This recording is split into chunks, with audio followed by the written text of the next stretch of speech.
Here was Wisconsin on Science and More. Today, I'm going to be showing you, this is actually my school right now for the theater. We have a play tonight, and we're going to be running mics. We have a big receiver here that we're borrowing from a school in the neighborhood, and we have R6 and some Shure systems right here. You're going to need to still do the antennas. But now I'm going to be doing a video on how to cable manage this stuff. First off, we're going to be doing power. As you can see here, we need, first thing you really want to do is get zip ties. I have 1,200 of them. Then you're going to have a central power location so you can control all of them from one place. And then you just want to have all of these also in a central place to make it easy. So you're going to want to take your things, plug them in. Now, you want to find a central point between, roughly equidistant between the two. You're going to want to even out all of your cables and get them into a place roughly equidistant. So about here. Now you're going to want to get up close to them and zip tie. Now we're going to go through and cut them all off later. Thank you, gentlemen. Yeah. Now at your power bricks. Oh, no problem.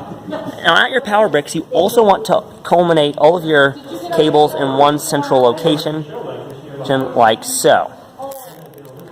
So now I've got a bundle of cables running over. Now my advice to this would be actually take them and in the place next to your power adapters, just tangle them up. Just confine them all like so. I'm going to take a zip tie. I'm going to use the short ones as much as possible. This will because you don't have as much waste excess. However, yeah. You just want to zip tie them together and then just tuck it down in a corner somewhere so it isn't directly visible. Thanks to Michael for filming all this. Now that you've done that, we're going to want to move on to your other big power cables.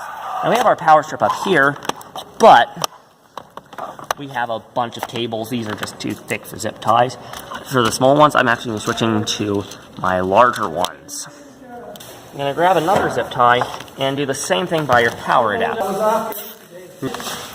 Now, what I'm also going to do, I'm just going to bunch them all together again and making sure that I keep all the excess slack in here so it all looks nice and uniform.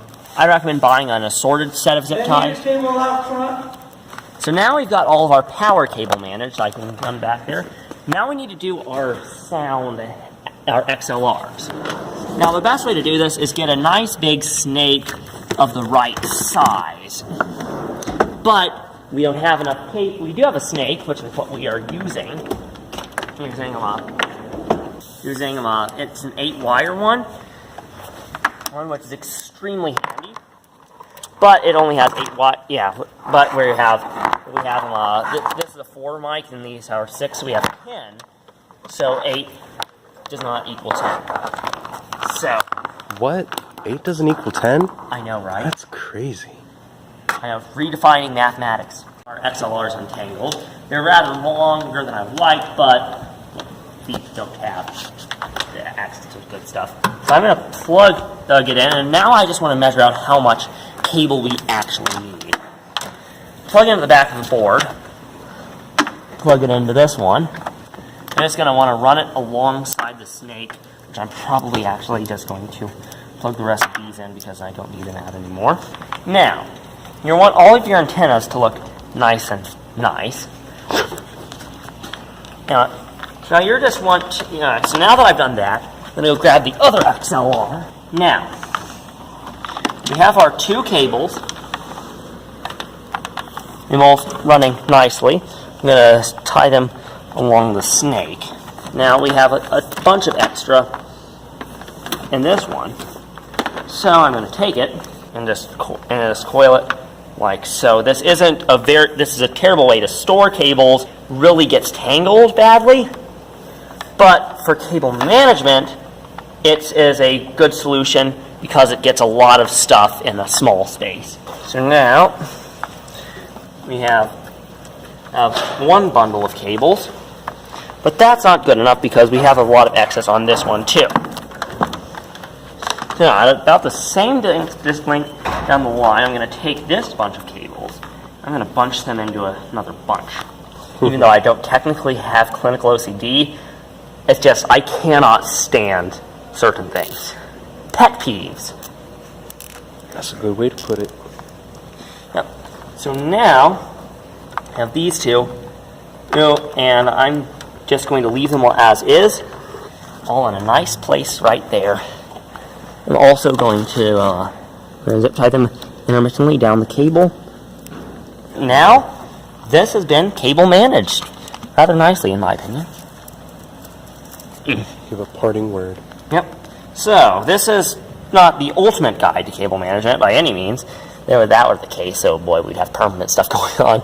But yes, for just temporary quick and dirty stuff, this is a rather good way of doing it if I cannot drop zip ties. Because zip ties are cheap. I bought that entire 1200 for $6 on Black Friday last year. My mom said I would never need 1200 zip ties. Oh, she is so wrong. Anyway, well, now that looks really good, be sure to also trim your zip ties. This looks extremely unprofessional. I'm going to go do that